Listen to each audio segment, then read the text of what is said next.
किसी गरीब व्यक्ति को सताया है तो आपको रौरव नरक में जाना पड़ेगा। ये रौरव नरक क्या है? तो जिसको आपने कष्ट पहुंचाया है वो आपको भी कष्ट पहुंचाएगा। कैसे?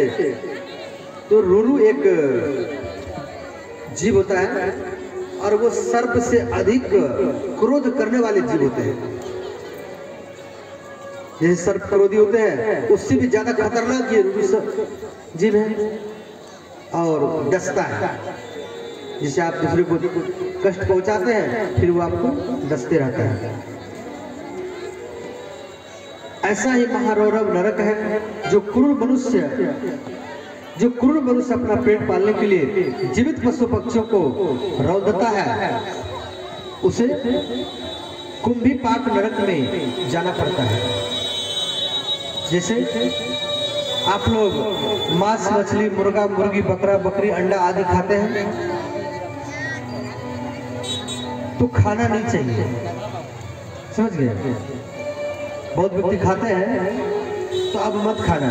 क्यों? पहले आप खाते थे, आपको जानकार नहीं था, भागवत नहीं सुना था इसलिए जानकार नहीं था, इसलिए आप खा रहे थे। अब भागवत कथा सुन लिया है तो अब मत खाना।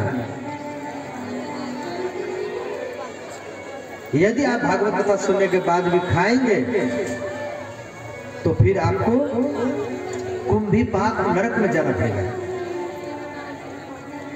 एक कुंभीपाक नरक है क्या? एक बहुत बड़ा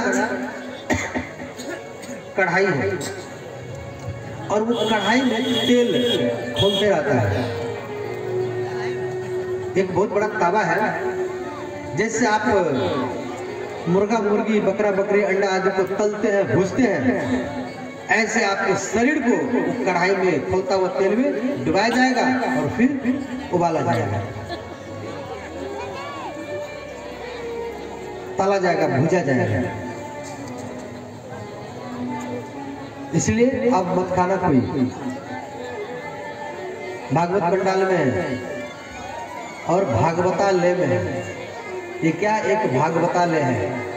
जिसको भोजन करना है वो भोजनालय में जाता है, जिसको विद्या पाना है वो विद्यालय में जाता है, जिसको गाड़ी चढ़ना है वो बस स्टैंड में जाता है, रेलवे स्टेशन में जाता है, और जिसको भगवान पाना है कोई व्यक्ति ये भागवतालय में ही आते हैं।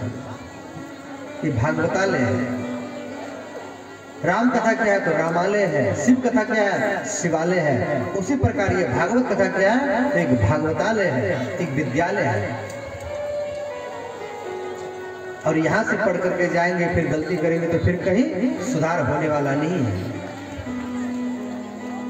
देखो हम कई व्यक्ति को बोलते हैं कि भैया सुधर जाओ, मत खाओ पियो। कई व्यक्ति हमें प्रश्न भी करते हैं, ये बाबा आप इतना कथा करते हैं तो कितना व्यक्ति को सुधारे? देखो हम तो सुधारने का करते हैं, परंतु हम स्वयं ना बिगड़ जाए इसीलिए हम भागवत को पकड़ रखते हैं। कम से कम आपके बहाने हमारा मन तो भागवत में है। इसीलिए ये नरकों की कथा जो सुन करके, नरकों कथा को सुन करके जिसको ज्ञान नहीं आया वो कोई भी कथा भगवान का सुनेगा उसको उसका कल्याण होने वाला नहीं है, ज्ञान होने वाला नहीं है। जैसे मेला में व्यक्ति जाकर के जलेबी खाकर घर चला जाता है, ऐसे भागवत पंडाल से फिर कोई हो जाएगा। इसलिए ध्यान से नरकों कथा सुनना है। खाने के लिए आपको हम 56 भोग की कथा सुनाया था। भगवान को 56 भोग लगाया जाता है और आप भगवान के भक्त हैं तो आप 101 प्रकार बना करके खाओ। रसगुल्ला खाओ, घी खाओ, फल खाओ, दूध खाओ, दही खाओ, छाछ खाओ, पेड़ा खाओ, बर्फी खाओ, कितना प्रकार की मिठाई है ये खाओ। परंतु जो आपको वैकुंठ ले जाएगा वो तो आप खाएंगे नहीं, जो नरक ले जाएगा उसी को आप बार बार खाते रहते हैं। आप लोग समाप्त हो जाएगा। एक बंधन है, परंतु वो बंधन में आना चाहता नहीं है। और वह भगवान का जन्म है। तो इस प्रकार तो उसे भी खोलते हुए तेल में डाला जाता है। तो जो इस लोक में माता पिता का सेवा नहीं करते हैं, ध्यान देना, जो इस लोक में माता पिता का सेवा नहीं करते हैं उसको भी कालसूत्र नरक में जाना पड़ता है। बहुत व्यक्ति माता पिता को वृद्धा आश्रम में छोड़ाते हैं, बहुत व्यक्ति माता पिता को वृद्धा आश्रम में छोड़ाते हैं,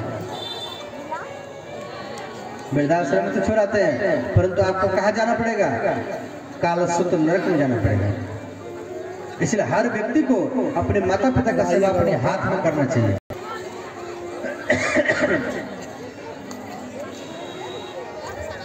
यदि बिजलिया में